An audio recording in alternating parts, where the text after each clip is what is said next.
اب اسے دفن کرنے کے علاوہ کوئی چارہ نہیں. قبر کی تختیاں بند کرنے کے بعد کا ماحول تو نہیں دیکھا ہوگا کہ ہمارے اوپر مٹی ڈال کر رشتہ دار چلے جائے. اس کے بعد کا ماحول, اس کے بعد کا نظارہ ہم نے کہاں دیکھا؟ پیٹ کا پانی ناک سے باہر آنے لگتا. ہماری میتوں کا یہ حال ہے. اے میرے عزیزو, ہمارا جسم بہت ہی کمزور ہے. ہم کو اللہ تعالیٰ نے جس جسم کا مالک بنایا ہے, اس جسم کو میں نے دیکھا ہے.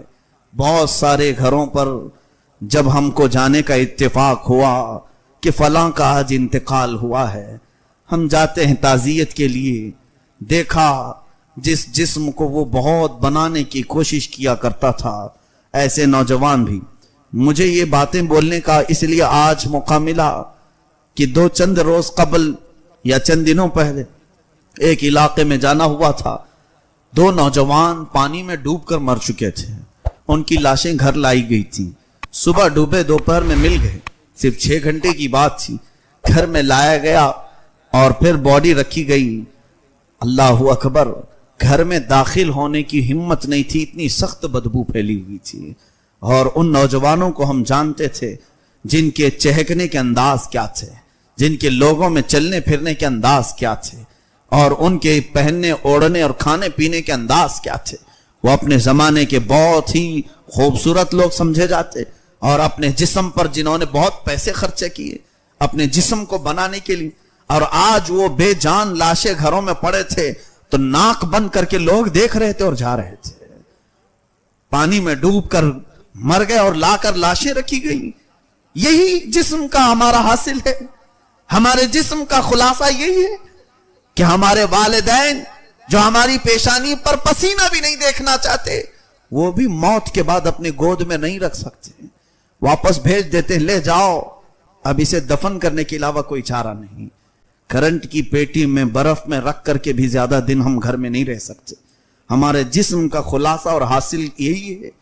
ہماری زندگی کا فائنل اینڈنگ یہی ہے کہ یہ جسم اتنی ہی دیر کا ہے کہ اگر مولا نے صرف ہماری رگ کو روک دیا تو پھر سڑن شروع ہوتی ہے, بدبو شروع ہوتی ہے. ہماری ناک میں, ہمارے کانوں میں روئی اس لیے ٹھونس دی جاتی ہے کہ پیٹ کا پانی ناک سے باہر آنے لگتا ہے. یا اللہ, اتنے دن دنیا میں سوتے رہے, کبھی ہمارے پیٹ میں سے پانی باہر نہیں آیا.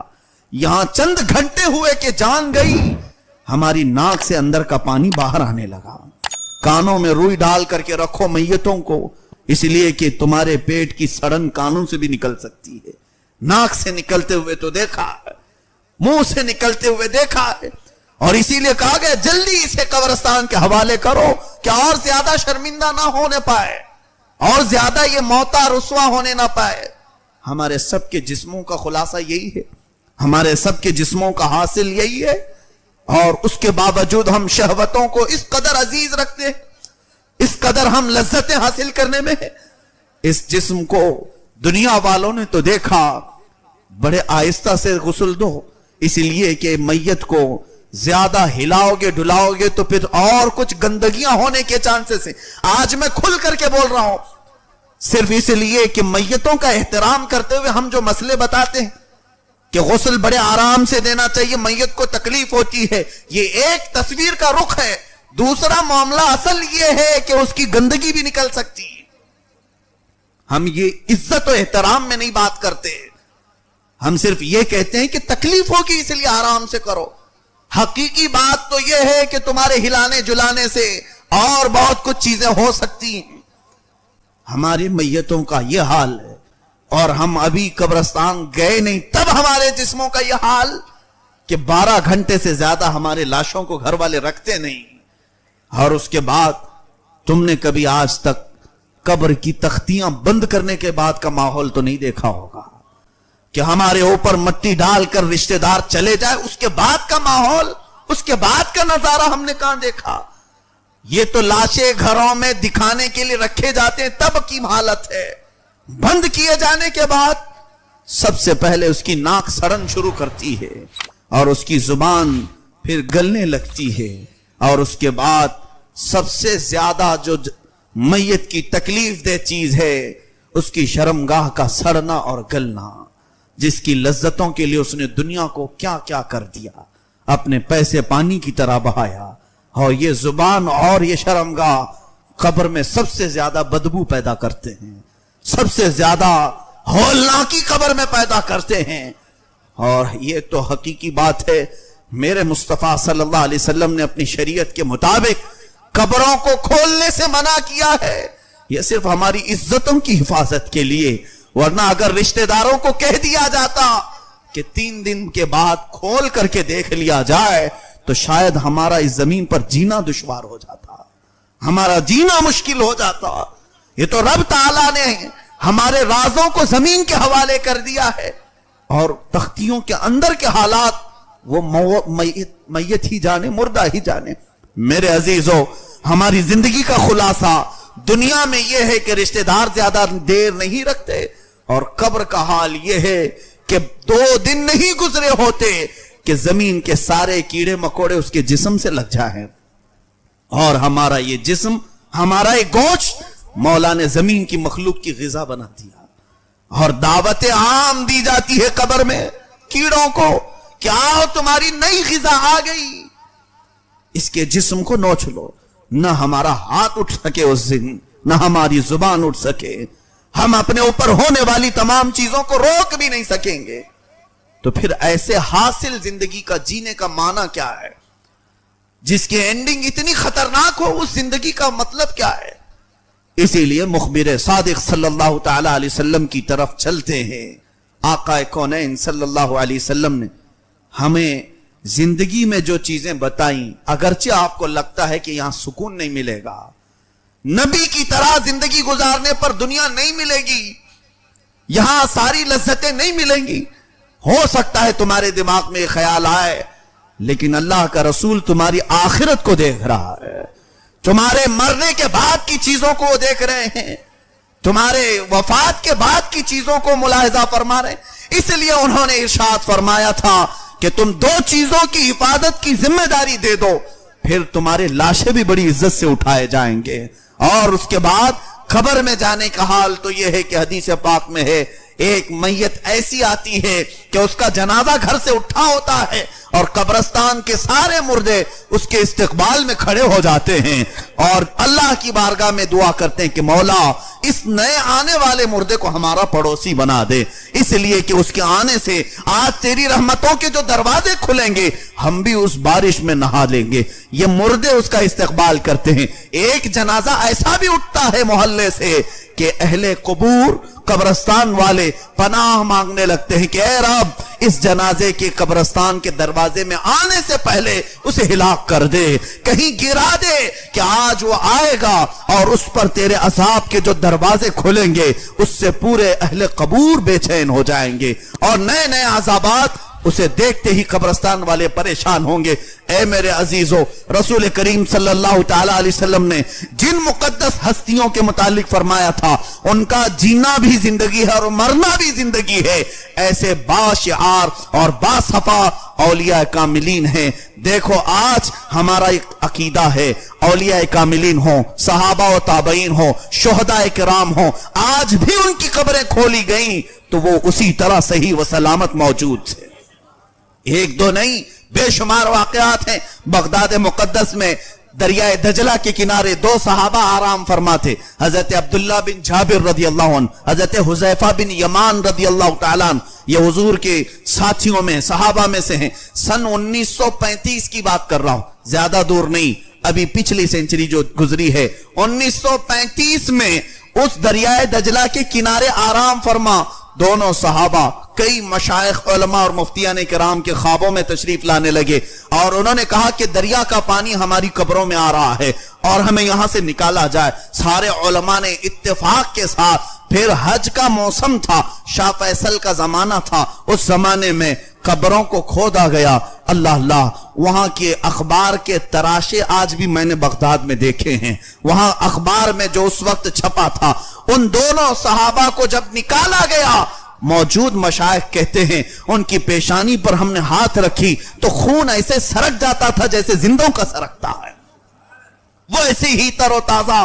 1400 سال گزرے اور ان کو اٹھایا گیا تو دریائے دجلہ کے کنارے خوشبوؤں سے پورا ماحول مہک اٹھا اور جنازے وہاں سے لے جائے گئے اور لاکھوں کا مجمع جمع تھا. اور مدائن جو بغداد سے تقریباً 35-40 کلومیٹر کے فاصلے پر ہے وہاں لے جا کر حضرت سیدنا سلمان فارسی رضی اللہ تعالیٰ عنہ کے پڑوس میں دفن کیا گیا. یہ صحابہ ایسے بے شمار ہم نے دیکھے ہیں جن کا دنیا میں رہنا بھی لوگوں کے لیے خیر و برکت تھا اور قبر میں جانے کے بعد بھی مولا نے ان کے جسموں کو چونٹیاں مکھیاں یا کوئی بھی چیز چھونے بھی نہیں دیا. ان کے جسموں کی جب مولا نے یہاں حفاظت کی تو ہمیں یہ یقین ہے کہ قیامت کے دن بھی وہ عزت سے اٹھائے جائیں گے. کیوں نہ وہ زندگی گزاری جائے کہ ہم اپنی شہوتوں کے پجاری ہو کر پرستار ہو کر ساری لذتوں کو حاصل کرنے کے لیے اپنے جسم کا داؤ لگا دیا. عزتوں کی ہم نے کیا کیا بکھیاں ادھیر دی اور اس کے بعد ہماری حالت آج ایسی کہ لوگ ہمیں سلام کرنے سے کترائیں.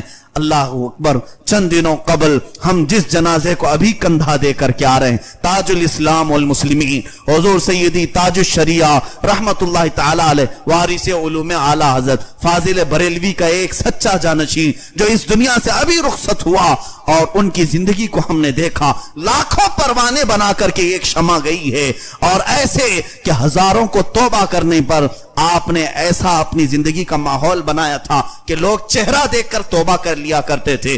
ان کی زندگی کی تفصیلات آپ نے سن لی مگر فقیر ان کے جنازے میں حاضر رہا. جمعہ کے دن شام میں 7-7:30 بجے کے قریب آپ کی روح قبض انصری سے پرواز کر گئی. جمعہ کے دن شام 7:30 بجے کے قریب اس کے بعد سے لے کر سنیچر کا دن گزرا پھر پورا دن پھر سنیچر جمعہ کی رات سنیچر کی رات سنیچر کا دن اور اتوار کا دن تقریباً 40 گھنٹے اس مقدس لاشے کو گھر میں رکھا گیا. اس جسم میں کوئی ٹس سے مس چیز نہیں ہوئی. یہ الحمدللہ ہم نے دیکھا چہرہ ویسے ہی جلال اور جمال کا سنگم نظر آ رہا تھا اور لوگ بے تحاشا اس چہرے کو دیکھنے کے لیے ٹوٹ پڑ رہے تھے. 40 گھنٹے کے بعد جس وقت جنازہ اٹھایا گیا تو جسم ایسے ہی ہل رہا تھا جیسے زندوں کا ہلتا ہے.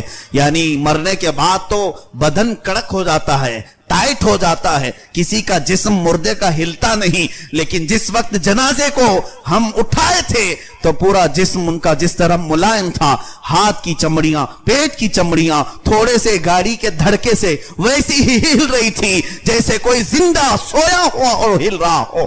یہ اللہ والوں کی زندگی ہے جنہوں نے اپنی زندگی کو اشرف المخلوقات کے اس مصداق بنایا جس کے متعلق میرے مولا نے فرمایا وَلَقَدْ كَرَّمْنَا بَنِي آدم ہم نے آدم کی اولاد کو تاج کرامت پہنایا ہے. یقیناً وہ زندگی میں تاج کرامت پہنے رہے اور جس وقت جا رہے تھے اس وقت بھی تاج کرامت لے کر کے گئے اور دنیا نے دیکھا کہ زندہ تھے تو کرامت کا تاج موت کے بعد بھی کرامت کا تاج اور جب تک آج ان کی محفلیں منعقد ہو رہی ہیں نام بھی تاج الاسلام اور تاج الشریعہ کے نام سے پکارا جاتا ہے. اللہ تعالیٰ ایسے بندوں کی زندگی کو ختم نہیں فرماتا. زندگیاں گزر جاتی ہیں صدیاں بیت جاتی ہیں لیکن ان کے نام قیامت تک باقی رہ جاتے ہیں. اے میرے عزیزو آؤ مصطفیٰ کریم صلی اللہ علیہ وسلم کی حیات طیبہ میں ہی ہماری زندگی کا راز ہے. اگر ہم نے ان کی زندگی پاک سے ذرا برابر بھی گردش کی منہ موڑا تو پھر ہمارا وہی حشر ہوگا جو میں نے ابھی کہا. سڑا دیے جاؤ گے ختم کر دیے جاؤ گے عزتیں مار دی جائیں گی لٹ جاؤ گے اور پھر قبر و حشر کا حال کیا ہونا ہے یہ اللہ جانے. کامیابی کا راز علامہ اقبال نے ہمیں سچی بات کے طور پر یوں کہا تھا کہ محمد سے وفا تونے تو ہم تیرے ہیں یہ جہاں چیز ہے کیا لوح و قلم تیرے ہیں. اٹھو قوت عشق سے ہر پست کو بالا کر دو. اے نوجوانوں اٹھو قوت عشق سے ہر پست کو بالا کر دو. دہر میں نام محمد سے اجالا کر دو. نہیں تیرا نشیمن قصر سلطانی کے گنبد پر تم شاہین ہو بسیرا کرو پہاڑوں کی چٹانوں پر. اللہ ہمیں پاکیزہ زندگی عطا فرمائے حیا کی زندگی عطا فرمائے. ہم سب کو غلاظتوں اور رذالتوں سے محفوظ فرمائے. مولا ہماری زبانوں اور شرمگاہوں کی حفاظت نصیب فرمائے. قدیر و جبار خدا ہم سب کو برے ماحول اور بری آفتوں سے محفوظ فرما. اس پورے معاشرے کو مولا جس طرح تو نے ہم سب کی پیشانیوں کو اپنی بارگاہ میں جھکنے کے لیے قبول کیا، قدیر و جبار خدا ہمارے جسموں کو دوسری لذتوں سے نا آشنا کر دے. اے کریم خدا ہم سب کو جنت کے راستے پر چلا.